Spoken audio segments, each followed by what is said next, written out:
Efésios, capítulo 2, a partir do verso 11, nós vamos ler o mesmo trecho que nós lemos a semana passada. Nós vamos hoje continuar a leitura do livro. Leitura e reflexão neste precioso livro do pastor Jeffrey Johnson sobre a igreja. Vamos ler a partir do verso 11, tá? Efésios capítulo 2, verso 11. Portanto, lembrai-vos de que vós no outro tempo erais gentios na carne e chamados incircuncisão pelos que na carne se chamam circuncisão, feita pela mão dos homens, que naquele tempo estáveis sem Cristo, separados da comunidade de Israel e estranhos às alianças da promessa, não tendo esperança e sem Deus no mundo. Mas agora em Cristo Jesus, vós que antes estáveis longe, já pelo sangue de Cristo chegastes perto, porque Ele é a nossa paz, o qual de ambos os povos fez um, e derrubando a parede de separação que estava no meio, na sua carne desfez a inimizade, isto é, a lei dos mandamentos, que consistia em ordenanças, para criar em si mesmo dos dois um novo homem, fazendo a paz. E pela cruz reconciliar ambos com Deus em um corpo, matando com ela as inimizades. E vindo ele, evangelizou a paz a vós que estavais longe, e aos que estavam perto, porque por ele ambos temos acesso ao Pai em um mesmo Espírito. Assim que já não sois estrangeiros, nem forasteiros, mas concidadãos dos santos e da família de Deus, edificados sobre o fundamento dos apóstolos e dos profetas, de que Jesus Cristo é a principal pedra da esquina, no qual todo o edifício bem ajustado cresce para templo santo no Senhor, no qual também vós juntamente sois edificados para a morada de Deus em Espírito. Amém. Vamos orar? Senhor, perdoa qualquer pecado de nossa alma neste momento, pelo sangue de seu Filho Jesus, e nos dê a sua palavra para esta noite, Senhor. Nós possamos ler este livro e entender, conforme a Escritura, a doutrina da igreja. Sermos edificados, em nome de Jesus, para a sua glória, para o nosso bem em Cristo. Amém e amém. Amém, meus irmãos. Então, começamos aqui com esse capítulo, com esse trecho da Escritura, para continuarmos a leitura do livro, né?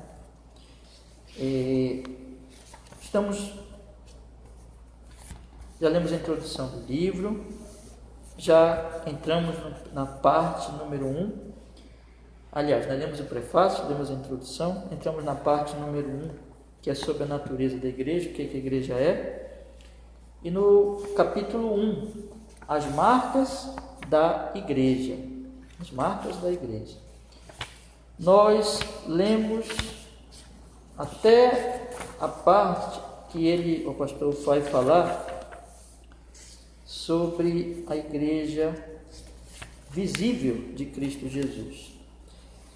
Então, o início desse capítulo, essa parte aqui, irmãos, do livro, vai tratar da natureza da igreja, e aí o pastor, no iniciozinho aqui da parte número 1, ele cita um trecho desses versículos que nós lemos, de Efésios 2, do 19 ao 22, quando ele diz assim: assim que já não sois estrangeiros, nem forasteiros, nem mais concidadãos dos santos, e da família de Deus, edificados sobre o fundamento dos apóstolos e dos profetas, de que Jesus Cristo é a principal pedra da esquina, no qual todo edifício bem ajustado cresce para templo santo no Senhor, no qual também vós juntamente sois edificados para a morada de Deus em Espírito. Nós vimos que o pastor, lemos aqui a parte que ele coloca assim: o que é a igreja? Ele vai colocar várias questões que estão ordenadas a assumir a uma igreja local, quais são os privilégios e responsabilidades dos membros da igreja, qual a autoridade da igreja, e assim por diante. Mais adiante ele diz: as respostas a essas importantes perguntas importantes não devem ser deixadas à opinião de alguém ou de suas ideias pragmáticas ou relativistas, antes elas devem ser respondidas a partir do fundamento seguro da palavra escrita de Deus. O propósito deste estudo, portanto, é estabelecer o que a Bíblia ensina sobre a natureza, autoridade, propósito e adoração da igreja local. Antes de podermos entender corretamente a autoridade, propósito e adoração da igreja, precisamos compreender a natureza da igreja. Então, a sequência dos assuntos é, antes de nós entrarmos no propósito, na autoridade e outros assuntos da igreja, adoração da igreja, culto da igreja, nós temos que entender o que é a igreja, qual a natureza da igreja. E essa parte número 1, ela vai falar só disso, do que é realmente a igreja, né? E esse capítulo 1, ele vai tratar, meus irmãos, dessa primeira parte. Dentro dessa primeira parte, ele vai falar das marcas da igreja. Nós estamos vendo então aqui que o pastor, ainda na introdução, ele coloca na página 38, ainda na introdução, ele diz assim: como procuraremos explicar neste primeiro capítulo, 3 marcas essenciais definem a igreja: unidade, pureza e verdade. Nós vimos então que a igreja é uma comunhão unificada, na primeira parte, é um povo só que pertence ao Senhor. Nós vimos que esta unidade, no segundo ponto que ele trata, é de uma unidade invisível da igreja universal, ou seja, uma unidade espiritual, que todos aqueles que creem no Senhor Jesus Cristo, eles são da igreja já, né? Eles recebem o Espírito Santo e eles fazem parte da igreja no sentido invisível, que quer dizer o seguinte, no sentido espiritual. Nós lemos essa parte aqui toda, né? Por exemplo, eu posso citar aqui o que diz Sproul, R.C. Sproul, na página 43, lá no finalzinho, diz assim, faz uma citação do teólogo R.C. Sproul, que diz assim: uma das realidades mais preciosa da fé cristã é a unidade que liga os corações e as almas de cada cristão, não só com Cristo, mas uns com os outros. E Sproul continuou explicando que, embora estar em Cristo seja intensamente pessoal e individual, nunca é individualista. Cada indivíduo que está pessoalmente unido a Cristo está, ao mesmo tempo, pessoalmente unido a cada pessoa que está em Cristo Jesus. Ele cita também James Banneman, em seu livro sobre a igreja. A ideia primária e normal da igreja, tal como está exposta nas Escrituras, é inquestionavelmente a de um corpo de pessoas espiritualmente unidas a Cristo e, em consequência dessa união, uma com a outra, como são um com Ele. Então, nós vimos que a primeira marca da igreja é a unidade. E essa unidade, irmãos, é espiritual. Então, todos os cristãos de toda a terra e de todos os tempos estão unidos espiritualmente em Cristo Jesus, porque todos têm o Espírito Santo. Então, no mundo inteiro, temos cristãos verdadeiros, genuínos, e esses cristãos, não importa onde moram, onde vivam, não importa nada a questão de raça ou poder econômico ou cultura, todos são da igreja. Não importa também qual igreja local eles estão, eles congregam, mas todos são da igreja invisível. A igreja que só o Senhor, de fato, em última instância, conhece, que tem o Espírito, todos têm o Espírito Santo, todos são crentes mesmo, todos se arrependeram dos seus pecados, todos estão olhando apenas para Jesus, para a sua salvação, e amam Jesus e querem viver para Jesus, né? E amam também a igreja, amam o seu povo, estão unidos a Cristo, estão unidos ao seu povo. Mas essas pessoas, conforme nós começamos a ler semana passada, elas vão querer fazer parte da igreja visível. Então nós temos a unidade da igreja invisível, que é espiritual. Esses crentes já pertencem a esta igreja invisível, espiritual, mas eles vão querer fazer parte da igreja visível, que é a igreja local, que é o que nós somos aqui, por exemplo. Então nós somos uma igreja local, nós somos um povo que pertencemos, né, a uma igreja, a uma comunidade local. E eu vou começar a ler. Eu já falei algumas coisas semana passada, já li o início, mas eu vou começar a ler agora deste ponto, que está aqui na página 44, tá? A unidade visível da igreja local. Porque a igreja é formada pelo povo de Deus, aqueles que forem espiritualmente unidos, os membros individuais são chamados a se congregarem, conforme Hebreus 10:25. Essa unidade invisível e espiritual, como veremos no capítulo 3, constrange interiormente o povo unido de Deus a se reunir voluntária e alegremente em assembleias locais. Aqueles que têm relacionamento e comunhão com Cristo Jesus não podem deixar de ter relacionamento e comunhão uns com os outros, e é a unidade invisível da alma com Cristo invisível que compele os crentes que vivem em um corpo físico a se unir externamente em assembleias visíveis e locais. A igreja local é simplesmente uma expressão externa da unidade interna que os cristãos têm uns com os outros em Cristo Jesus. Então, nós vimos, irmãos, paramos aqui, né?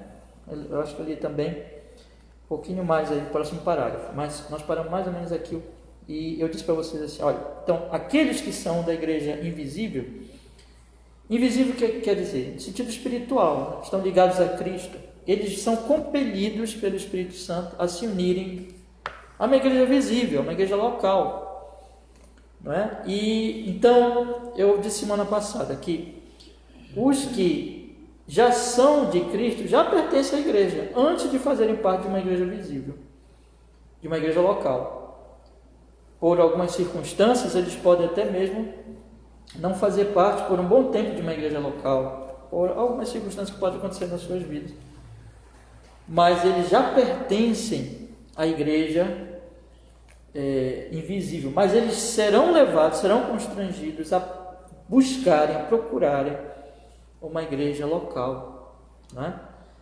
Então nós temos que quem é de Cristo pode até por alguma circunstância ser impedido de participar de uma igreja local, mas ele, por exemplo, eu citei aqui a questão dos presos, por exemplo, né? Que não podem participar de uma igreja local porque estão presos. Vamos dizer, alguém se converte estando preso, então, é uma circunstância impeditiva, né? Que os impede de fazer parte de uma igreja local, mas assim que possível eles procurarão. Então, algumas circunstâncias são impeditivas, mas o Espírito Santo compele as pessoas que amam Jesus a buscar a comunhão dos santos, a buscar uma igreja local. E uma outra coisa que eu falei semana passada foi que nem todos que são da igreja local, isso pode acontecer, são da igreja verdadeiramente, da igreja invisível. Pode acontecer então, o que ocorre é que um crente verdadeiro já é da igreja, no sentido universal, invisível, no momento que ele crê. E ele procurará uma igreja local, né? Quem não busca igreja, quem não quer a igreja local, é um sinal bem claro de que não é crente, né? Então o crente ele buscará uma igreja local, buscará se congregar. Mas nem todos os que estão no meio de uma congregação necessariamente são convertidos. Pode acontecer de alguém não ser convertido, ou seja, ele pertence à igreja local, no sentido oficial, se batizou, fez uma profissão de fé, mas ele não pertence à igreja mesmo, não pertence à igreja de fato, nem à igreja local mesmo ele pertence, porque para pertencer mesmo tem que ser crente mesmo, pertence só na aparência, só no externo, e não pertence a igreja universal espiritual. Então tem essas duas situações aí que nós devemos notar. E eu encerrei semana passada dizendo os frutos evidenciam se nós somos da igreja mesmo, se nós somos cristãos, se nós amamos o Senhor, se nós amamos nossos irmãos e assim por diante. Agora vamos continuar, meus irmãos. Ele continua falando assim: foi por essa razão que Cristo usou a palavra assembleia, eclesia, para descrever o seu corpo, Colossenses 1,18. Esta palavra descreve corretamente a igreja, porque uma das marcas definidoras da igreja é que ela consiste em pessoas que desfrutam de comunhão e companheirismo em um lugar.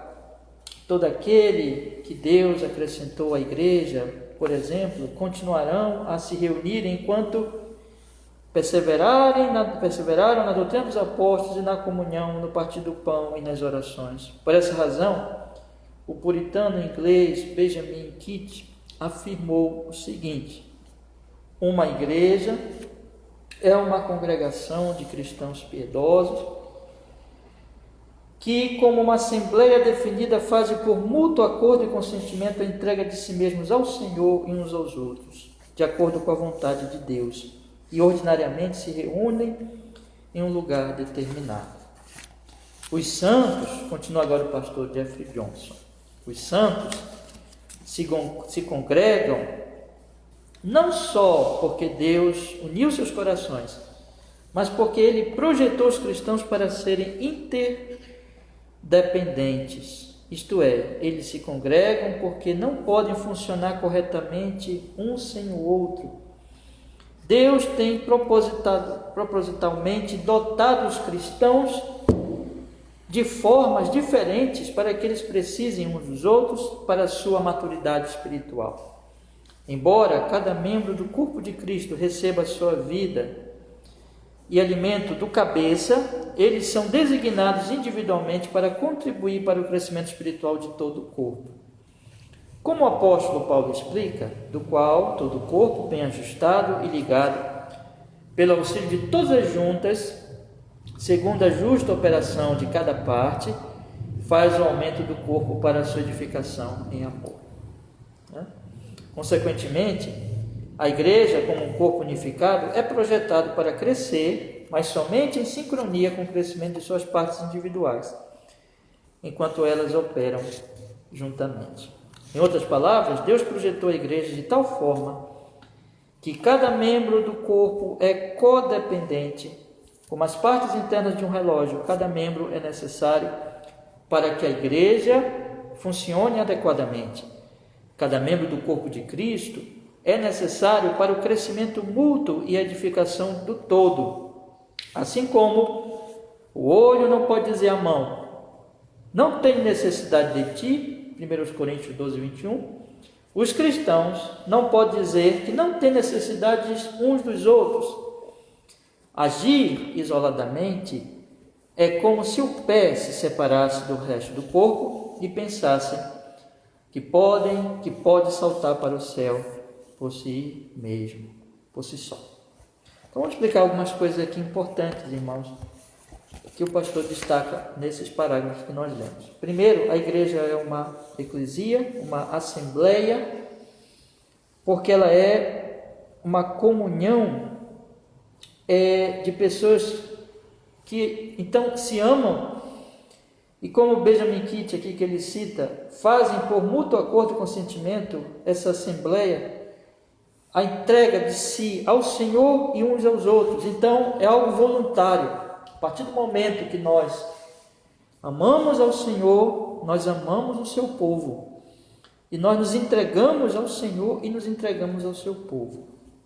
Então isso é, digamos assim, natural para o cristão. O cristão, ele não consegue ficar isolado, ficar sem a congregação dos santos, sem a comunhão do corpo de Cristo. Então, isso é uma assembleia voluntária. O povo de Deus se reúne, se ama, serve ao Senhor e serve uns aos outros. Agora, outro ponto que ele destaca aqui, muito interessante, é que apesar de que nós temos o alimento de Cristo, recebemos a vida e o alimento de Cristo, porém, cada irmão tem um dom. Cada irmão, como ele coloca aqui, embora cada membro do corpo de Cristo recebe sua vida e alimento do cabeça, eles são designados individualmente para contribuir para o crescimento espiritual de todo o corpo. Então, irmãos, nós não temos tudo sem a igreja. Nós precisamos da igreja, porque Deus tem nos dado graças talentos, dons, conhecimento, para que nós contribuamos com o crescimento dos outros irmãos da igreja local. E os outros irmãos também têm recebido de Deus outras graças, conhecimento em outras áreas, ou até mais conhecimento que nós, para que nós possamos então também usufruir dessas bênçãos que Deus tem dado a eles, de maneira que nós somos dependentes uns dos outros. Então Cristo nos alimenta, mas Ele nos alimenta pela igreja. Ele opera não de forma individualista, mas Ele vai operando na igreja, através da comunhão da igreja, fazendo com que um fortaleça o outro, edifique o seu irmão, abençoe o seu irmão com aquilo que ele tem recebido de Cristo, e assim nós vamos crescendo conjuntamente. O crescimento, ele coloca aqui, né? Esse crescer em sincronia com o crescimento de suas partes individuais, ou seja, eu não cresço sozinho. Se eu me desligo da igreja, isso aí não é o crescimento espiritual. Não vai acontecer o crescimento espiritual. O meu crescimento espiritual, ele é em sincronia com o crescimento das partes individuais. Então os irmãos vão crescendo espiritualmente, vão se fortalecendo espiritualmente e vão fortalecendo os outros. E o crescimento então é dependente, vamos dizer assim, do crescimento de cada parte. Então, cada parte precisa do outro nesse crescimento. E aí ele cita aqui, ele dá um exemplo do relógio, que Deus projetou como um relógio, que cada parte interna do relógio é necessário para o bom funcionamento desse relógio. E como um corpo, em que o pé não pode dizer para a mão, preciso de ti, nem vice-versa, mas todos precisam dos seus irmãos. Então, meus irmãos, isso é a igreja. Nós precisamos da igreja, nós precisamos da comunhão dos santos. Nós precisamos estar unidos, fortalecendo uns aos outros, na medida que nós vamos crescendo no Senhor. Por isso que a igreja é tão importante. Vamos continuar lendo aqui então. Página 47, ele diz assim: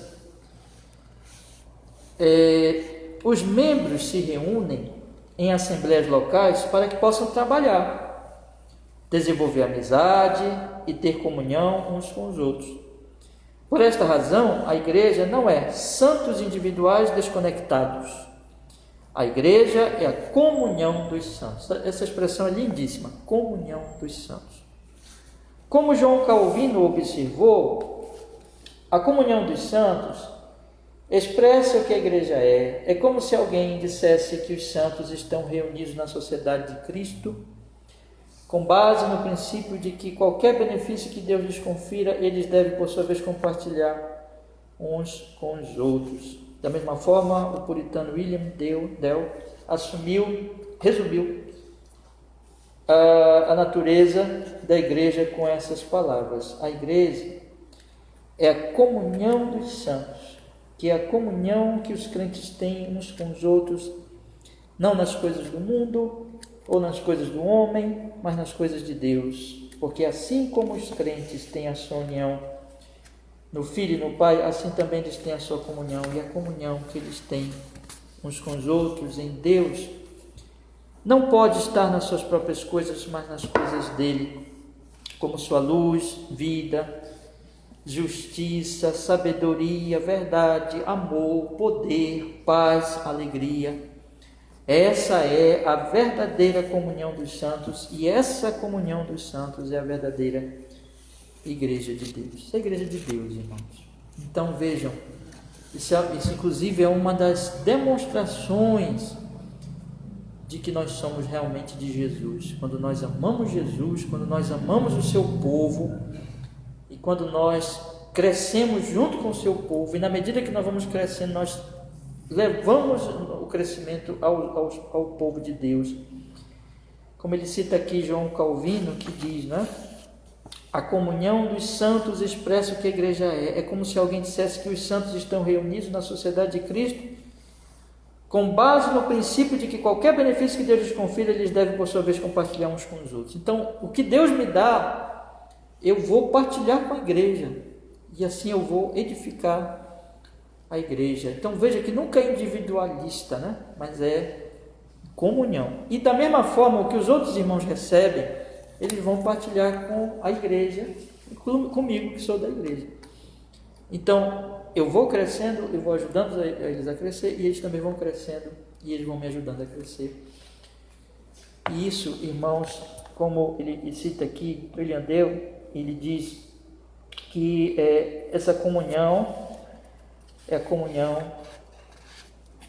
que eles têm uns com os outros, não nas suas coisas, mas nas coisas de Deus. Quer dizer, na medida que eu recebo não as minhas coisas, né? Não o meu egoísmo, não a minha maldade, não o meu pecado, e não aquilo que vem de mim, do meu pecado, da minha mera humanidade caída, mas de Deus, da sua graça. Aí ele cita aqui, comunhão dos santos nas coisas dele. Aí ele cita luz, vida, justiça, sabedoria, verdade, amor, poder, paz, alegria. Quantas bênçãos, irmãos! Quer dizer, veja, isso é um incentivo para nós, estamos aqui, né? A nós crescermos nessas coisas e nós distribuirmos essas coisas para os nossos irmãos. E nós também temos comunhão com nossos irmãos, na medida que eles também crescem nessas bênçãos, nós também usufruímos deles, dessas bênçãos que Deus tem dado a eles. Já pensou, irmãos, uma igreja que cresce em luz, que cresce na vida, que cresce na justiça, que cresce na sabedoria, que cresce na verdade, no amor, no poder, na paz, na alegria? Como nós devemos orar para que a nossa igreja local seja preservada e cresça cada vez mais nessas bênçãos. Que bênçãos são essas coisas? E que nós devemos buscar no Senhor nosso Deus. Essa é a verdadeira comunhão dos santos. E essa comunhão dos santos é a verdadeira igreja de Deus. Quer dizer, onde não está acontecendo isso, tem alguma coisa errada, né? Então, aí fica um teste para nós, tanto como igreja local, porque isso são as marcas da igreja. Lembra que o pastor está colocando aqui as marcas da igreja? Então, tanto como igreja local, como individualmente como cristãos. Quer dizer, é um teste para a nossa igreja, se nossa igreja passa nessa identidade. E é um teste também para nós, individualmente, como cristãos, né? Então, nós estamos crescendo nessas graças e ajudando a nossa igreja a crescer nessas graças, e nós estamos crescendo com eles. Isso vai ser uma marca, deve ser um teste para todas as igrejas locais, porque onde está o Espírito Santo, onde está a graça de Deus, onde está o poder de Deus atuando, essas coisas vão acontecendo, né? Então, que nós oremos, pedindo a bênção de Deus sobre nós, e que também, meus irmãos, nós estejamos avaliando o nosso cristianismo dentro desses princípios, né? Então, vou repetir aqui, essa é a verdadeira comunhão dos santos, e essa comunhão dos santos é a verdadeira igreja de Deus. Então, a comunhão, onde tem comunhão, tem o Espírito Santo. Onde tem crescimento nessas coisas, tem o Espírito Santo. Então, isso que Deus vai operar. E assim, essa é a verdadeira igreja do Senhor Jesus Cristo. O segundo ponto, irmãos, veja, o primeiro ponto, a primeira marca da igreja que nós temos visto até aqui, qual é? É a unidade. Então, a unidade da igreja. A igreja é uma comunhão unificada de Deus. Esse é o primeiro ponto do capítulo. Aí ele abordou a unidade invisível, que é espiritual, a unidade visível, que é local, e ele mostrou que esta unidade, ela é em comunhão e crescimento espiritual. Então, é uma igreja só. Percebe? Então, a primeira marca da igreja que o pastor Jeff Johnson toca aqui, importantíssima, é unidade. Mas não é unidade no homem, mas unidade no Senhor, recebendo do Senhor e amando os irmãos, servindo os irmãos no que se recebe do Senhor e sendo servido pelos irmãos no que eles recebem do Senhor. Comunhão dos santos, né? Então, essa unidade. Essa é uma marca da igreja verdadeira, unidade. A segunda marca que ele vai abordar aqui é a santa comunhão. A igreja é uma santa comunhão. Isso é muito importante. Vamos então ler agora o que o pastor ele explica aqui na nossa nosso livro. Diz assim: a igreja não é apenas um povo unificado de Deus. A igreja é o povo santificado de Deus. Essa é a segunda marca essencial da igreja. É que eles foram santificados em Cristo Jesus. O povo redimido de Deus foi santificado em Cristo Jesus pela verdade da palavra de Deus. 1 Coríntios 1:2. O povo de Deus foi chamado para fora do mundo de trevas e de pecado e transportado para o reino do amado Filho de Deus. Eles foram lavados e santificados pelo sangue de Jesus Cristo, 1 Coríntios 6:11. Consequentemente, eles são uma nação santa e um reino de sacerdotes que foram consagrados pelo Espírito Santo ao Senhor. A verdadeira igreja é santa pela sua própria natureza. Como R.B. Kuiper declarou, a santidade é a própria essência da igreja. Santidade constitui a igreja. A igreja é sinônimo de santidade. Por que é que Kuiper associa a santidade à essência da igreja? Porque é isso que a igreja é. Santa, Kuiper prosseguiu dizendo, santidade não é apenas um mero ornamento que é acrescentado à sua glória como um colar cintilante pode realçar a beleza de uma mulher. Não, a santidade é a sua própria essência. O grande objetivo da igreja, continua o pastor Jeffrey Johnson, consequentemente, é crescer em unidade e em santidade. E é o pecado que destrói a unidade. E assim Deus está buscando trazer seu povo para uma maior unidade, libertando-o da escravidão, do pecado e santificando-o por sua verdade. Irmãos, isso aqui é muito precioso, esse princípio. Então ele colocou o seguinte, ele encerra dizendo que a essência da igreja, que a comunhão é uma comunhão santa, e ele cita aqui o teólogo que coloca que a essência da igreja é a santidade. E ele diz em seguida que nós somos chamados para crescer em unidade e em santidade, e que o pecado é que destrói a unidade. Portanto, não há unidade no pecado, mas há divisão no pecado. Nós sabemos disso muito bem. Tiago, ele vai dizer assim, de onde vêm as guerras? De onde vem a maldade de vocês? Vamos olhar aqui, ele não cita aqui, mas acho que é interessante. Ele diz aqui, ele cita João 17, que nós somos santificados na verdade, mas eu acho interessante nós lermos Tiago. Abra sua Bíblia comigo, por favor. Em Tiago, capítulo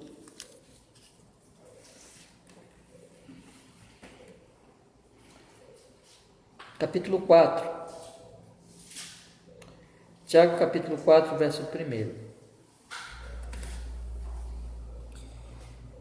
Ele diz assim: de onde vêm as guerras e pelejas entre vós? Porventura não vem disto a saber dos vossos deleites que nos vossos membros guerreiam? Cobiçais e nada tendes, matais e sois invejosos e nada podeis alcançar? Combateis e guerreais e nada tendes porque não pedis? Pedis e não recebeis, porque pedis mal para gastares em vossos deleites? Adúlteros e adúlteras, não sabeis vós que a amizade do mundo é inimizade contra Deus? Portanto, qualquer que quiser ser amigo do mundo, constitui-se inimigo de Deus. Ou cuidais, que em vão diz a Escritura, o Espírito que em vós habita tem ciúmes? Sujeitai-vos, pois, a Deus, e resisti ao diabo, e ele fugirá de vós. Chegai-vos a Deus, e ele se chegará a vós. Limpai as mãos, pecadores, e vós de duplo ânimo purificai os corações. Senti as vossas misérias, e lamentai e chorai. Converta-se o vosso riso em pranto, e o vosso gozo em tristeza. Então veja, irmãos, que ele diz: As guerras vêm do pecado, as pelejas, as guerras. Então, não pode ter unidade na igreja local no pecado, é impossível. Então, nós não vamos ser unidos sem crescermos em santidade. É na medida que nós vamos crescendo em santidade que nós vamos sendo unidos. Por quê? Porque se não tiver crescimento em santidade, se a união for uma união formal e uma união por outros motivos que não seja por causa de Deus em Cristo e amor ao Senhor, e portanto é evidente que se eu me uno com meu irmão em Cristo, eu vou me purificando, eu vou deixando o pecado, e aí eu vou amando meu irmão e vou me unindo cada vez mais a ele. Mas se a união for superficial, for apenas institucional, for por outros motivos que não Cristo, e eu começar a ter inveja e raiva e me deleitar no pecado, é claro que isso não vai produzir união na igreja local. Vai produzir o quê? Guerra, desunião. E é interessante que ele fala no capítulo 3, um pouquinho adiante, bora ler também, no versículo 13, que diz assim: quem dentre vós é sábio e entendido, mostre pelo seu bom trato as suas obras em mansidão de sabedoria. Então, quem realmente é sábio e entendido é quem é manso. Mas se tendes amarga inveja, olha o que ele diz: sentimento contencioso em vós, só em vosso coração, perdão, não vos glorieis, nem mintais contra a verdade. Essa não é a sabedoria que vem do alto, mas é terrena, animal e diabólica. Porque onde há inveja e espírito contencioso, aí há perturbação e toda obra perversa. Mas a sabedoria que do alto vem é primeiramente pura, olha só, pura, depois pacífica, moderada, tratável, cheia de misericórdia e de bons frutos, sem parcialidade e sem hipocrisia. Ora, o fruto da justiça semeia-se na paz para os que exercitam a paz. Você percebe a conexão clara entre santidade e paz e unidade? Mas percebe a conexão clara entre pecado e guerra, inveja, sentimento contencioso. Então, meus irmãos, a igreja, à medida que ela cresce em unidade, é porque ela cresce em santidade. E aí eu quero unir as duas coisas. Por quê? No primeiro ponto ele falou da unidade. Nós vamos crescendo com os nossos irmãos. Para que eu sirva, por exemplo, a Carolina, o Maurício, a irmã Silvana, eu tenho que amar vocês. Eu tenho que amar e servir vocês, não é assim? E vocês têm que me amar também, né? Então, isso, aí nós vamos crescendo juntos em unidade e em santidade. Eu amo vocês porque eu amo Cristo. Então é claro que aí estará a pureza do amor, do serviço. Mas onde há pecado, quer dizer que Deus não está nos unindo, mas outra coisa está nos unindo, aí vai ter inveja, vai ter raiva, vai ter briga, vai ter divisão. Porque ninguém vai querer servir ninguém. Aí eu estava pregando, eu acho interessante como as coisas se conectam, né? Eu preguei domingo sobre o diabo entrando em Judas e fazendo ele trair Jesus, né? Você lembra, né? Domingo. E aqui Tiago diz, no versículo 7 do capítulo 4, vamos ler aí? Sujeitai-vos, pois, a Deus, resisti ao diabo e ele fugirá de vós. Veja que ele cita o diabo em conexão com a inveja, com a raiva, com a briga, com o que é do mal. No versículo 15, do capítulo 3, quando ele fala da divisão, da briga e tudo, ele diz: essa não é sabedoria que vem do alto, mas é terrena, animal e diabólica. Então, onde o diabo atua, tem Judas, tem divisões, brigas e confusão. Mas onde o Espírito Santo atua, tem unidade, tem amor, tem serviço. É algo assim bem evidente na Escritura. E na medida que nós vamos lendo o livro do pastor Jeffrey Johnson, é um livro cheio realmente de sabedoria bíblica, eu queria chamar a atenção dos irmãos para esse fato. Onde tem o Espírito Santo, tem unidade, unidade em pureza, em serviço. Onde tem o homem no pecado, na carne, e aí está o diabo, e aí está a briga, a desavença, e aí desunião, né? Irmãos, voltando para o livro, então nós chegamos nesse ponto de dizer o seguinte: na medida que a igreja está sendo santificada, é a medida que ela está sendo unida em amor. Queria que vocês guardassem isso, tá? Vamos passar para o terceiro ponto. O tempo está quase se esgotando, mas ainda dá para nós seguirmos um pouquinho aí no terceiro. A igreja é a comunhão sustentadora da verdade de Deus. Então nós vimos duas marcas já. Quais são? Unidade e santidade. Lá no iníciozinho do capítulo, ele disse que as marcas da igreja são unidade, pureza e verdade. Então veja, vamos entrar agora na terceira marca da igreja. Qual é? Verdade. Então a igreja é a comunhão sustentadora da verdade de Deus. Então a igreja é a comunhão dos santos, a igreja é santa comunhão dos santos, e a igreja, comunhão dos santos, né? Santa comunhão, e a igreja é a comunhão sustentadora da verdade de Deus. Vamos ler então o livro. Ele diz assim, página 49, lá no finalzinho: a igreja é a coluna e firmeza da verdade. 1 Timóteo 3,15. Isso significa que a verdade não é algo que simplesmente adorna a igreja, mas algo que define a própria natureza da igreja. É por isso que a verdade é a terceira marca essencial da igreja. Em primeiro lugar, a igreja está estabelecida sobre a verdade. O fundamento da igreja é a palavra de Deus, Efésios 2,20. A igreja é construída sobre a verdade da Escritura. A igreja cresce conforme as pessoas são unidas ao corpo de Cristo pela fé. Contudo, a fé vem pelo ouvir, e ouvir vem pela palavra de Deus. Romanos 10,17. Em outras palavras, sem a palavra não há salvação, e sem salvação não há igreja. Em segundo lugar, a igreja é governada pela verdade. Cristo é o cabeça da igreja, Colossenses 1,18. E Cristo governa e dirige sua igreja através de sua palavra, Mateus 28,20.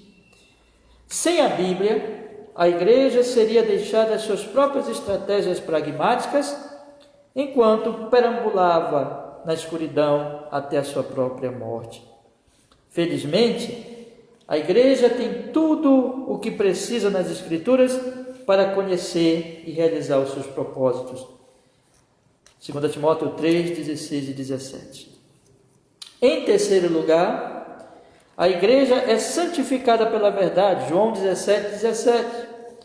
A igreja é chamada a ser santa e amadurecer em santidade, e a santidade vem somente pela palavra de Deus. Efésios 5, 26. A igreja existe, além disso, para ser um instrumento de Deus para a santificação, ou seja, é através da igreja que o povo de Deus é purificado e moldado à perfeita imagem do Senhor Jesus Cristo. Efésios 4, 13.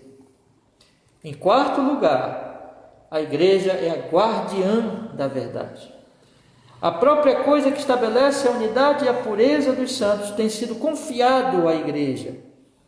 A verdade, Judas 3, como mordomos, a igreja é chamada a crer, obedecer, defender e proclamar a verdade. Em quinto lugar, a igreja é confessora da verdade. A missão da igreja é evangelizar incrédulos e discipular os crentes com a verdade da palavra de Deus, Mateus 28, 19 e 20. Por isso, Martin Lloyd Jones declarou: a tarefa principal da igreja e do ministro cristão é a pregação da palavra de Deus. A igreja deve se reunir para adorar a Deus, comunicando a verdade através da pregação da palavra de Deus, cantando a palavra de Deus, orando a palavra de Deus e vendo a palavra de Deus na observação das ordenanças.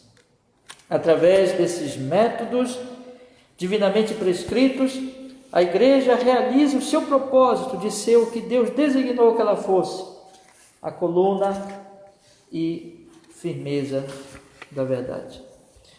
E devido a isso, que os reformadores e puritanos, eu creio que é devido a isso, que os reformadores e puritanos colocaram a pregação doutrinária e a observância das ordenanças como vitais à própria existência da igreja.